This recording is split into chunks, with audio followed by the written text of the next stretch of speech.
रामपुर गांव की, जहां के मर्द महिलाओं को हमेशा नीचा दिखाने की कोशिश में रहते। अरे अभी तक खाना नहीं आया, क्या मुझे एक और शादी करने की जरूरत है? नहीं जी नहीं, ऐसा मत करना, वरना मैं कहाँ जाऊंगी। खाना लेकर मैं अभी आई जी।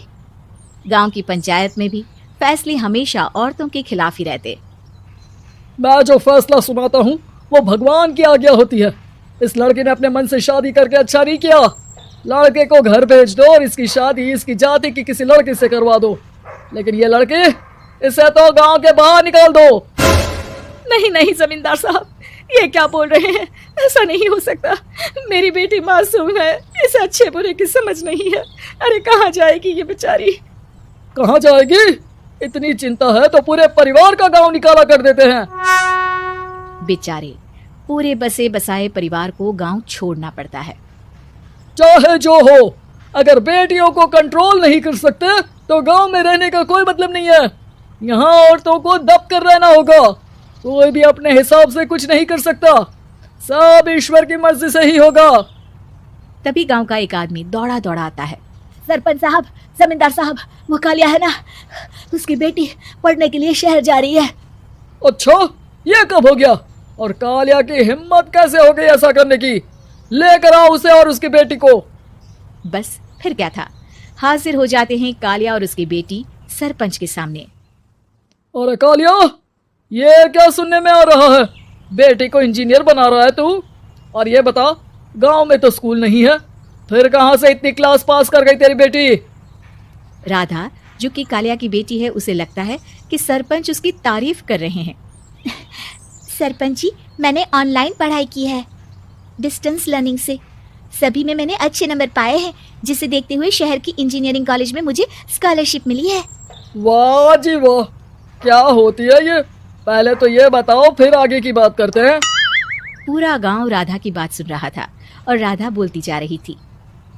तो ऐसे मैं फ्री में एक अच्छी शिक्षा लेकर गांव में जो कुछ परेशानियां हैं, जैसे बिजली, पानी और इंटरनेट जैसी समस्याओं के लिए काम करूंगी। मैं गांव को शहर से जोड़ने के लिए पुल का निर्माण करवाने का प्रस्ताव रखूंगी। मुझे पूरी उम्मीद है कि जल्द ही हमारा गांव भी तरक्की की राह पर चल पड़ेगा। राधा की बात सुनकर सारे गांव वाले ताली बजाने लगते हैं। सरपंच को समझ नहीं आता कि वो क्या करे। चुप रह नादान लड़की, गांव के खिलाफ जाने के लिए तुझे गांव से बेदखल कर दिया जाएगा, वो भी पूरे परिवार के साथ। और हाँ, अगर ठीक से गांव में रहना चाहती है तो ये पढ़ाई लिखाई छोड़ दे। हम तेरे लिए गांव का कोई होनहार लड़का देखेंगे। तभी गांव का एक आदमी बोल पड़ता है। अरे नहीं नहीं सरपंच जी, राधा बिटिया जो बता रही है, अगर वैसा हो जाए तो हम लोगों को पैसा कमाने के लिए बाहर नहीं जाना पड़ेगा। हाँ जी, और ना ही कोसों दूर पानी के लिए भटकना पड़ेगा। हमारे बच्चे भी अच्छी पढ़ाई कर सकेंगे और आगे बढ़ेंगे, ना कि हमारी तरह खेती करते बैठेंगे। क्यों गांव वालों, राधा बिटिया का साथ देना चाहिए ना। सरपंच देखता है कि गांव राधा के साथ है तो वो चुप हो जाता है। वो घर आकर अपने सलाहकार से बात करता है, जो बहुत ही चालाक किस्म का इंसान होता है। अरे सरपंच साहब, आपको बहुत ही होशियारी से काम लेना पड़ेगा। एक बार गांव तरक्की कर गया, यहाँ के बालक पढ़ लिए तो कोई ना पूछेगा आपको। और फिर ये जो बेटा और बेटी है ना आपके, इनको भी आम लोगों की तरह ही जीवन जीना होगा। हाँ, लेकिन करे तो क्या करे? वो ना आप मुझ पर छोड़ दीजिए, बस मैं जैसा बोलूं करते जाइए। अगले रोज सुबह जब गांव वाले सोकर उठते हैं तो राधा के घर के बाहर और साथ ही वो लोग जिन्होंने राधा का सपोर्ट किया था, उनके घर के आगे लाल रंग से कल आऊंगी लिखा होता है। कल आऊंगी? ये क्या होता है? अरे यह तो खून से लिखा है, लगता है कोई भूत प्रेत या चुड़ैल का साया है। चलो सरपंच जी के पास चलते हैं। सभी सरपंच के पास जाकर उसे सारी बात बताते हैं। अरे ये तो बड़ी मुश्किल की बात है। चलो, मैं एक बाबा को जानता हूँ, उन्हें बुला लेता हूँ। सरपंच बाबा को लेकर गांव के घर के बाहर जाता है। ओहो, तो ये वो चुड़ैल है जो उन लोगों को निशाना बनाते हैं जो गांव को बदलने का सपना देखते हैं। वो गांव को ऐसे ही संपन्न देखना चाहती है, वो नहीं चाहती कि कोई बाहरी यहाँ का कायाकल्प करे। क्या तुम लोगों में से किसी ने गांव को बदलने की सोच रखी है? तभी राधा की माँ रोते रोते आती है। मेरी राधा घर से गायब हो गई है। अरे कोई तो बचाओ, मेरी बच्ची कहाँ गई?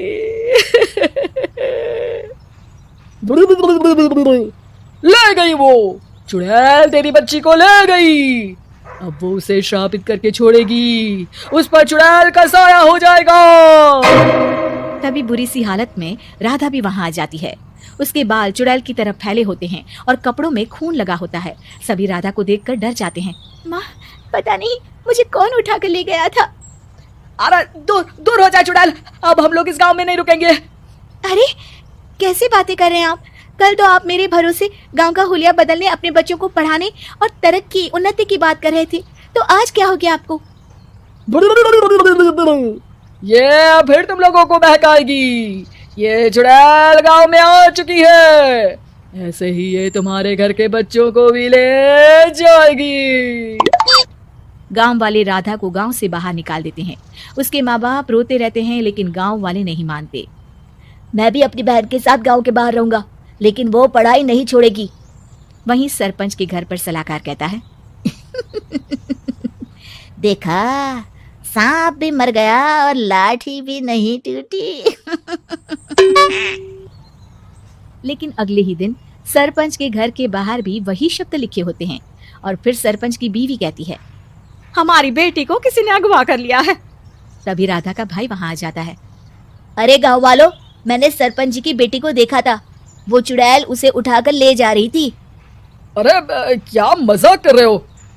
नहीं नहीं सरपंच जी, आप नहीं जानते, वो चुड़ैल अब आपकी बेटी में आ जाएगी, जैसे राधा के अंदर आ गई थी।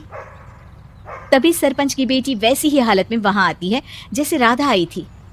पापा, पता नहीं कैसे मैं गायब हो गई थी। चुड़ैल, इसके अंदर भी चुड़ैल का साया है, मारो इसे। अरे नहीं नहीं, इसे भी राधा के पास गांव के बाहर ही भेज दो। अरे चुप रहो, मेरी बेटी कहीं नहीं जाएगी और चुड़ैल बुड़ैल कुछ नहीं होता है। अरे कैसे बात कर रहे हो सरपंच जी?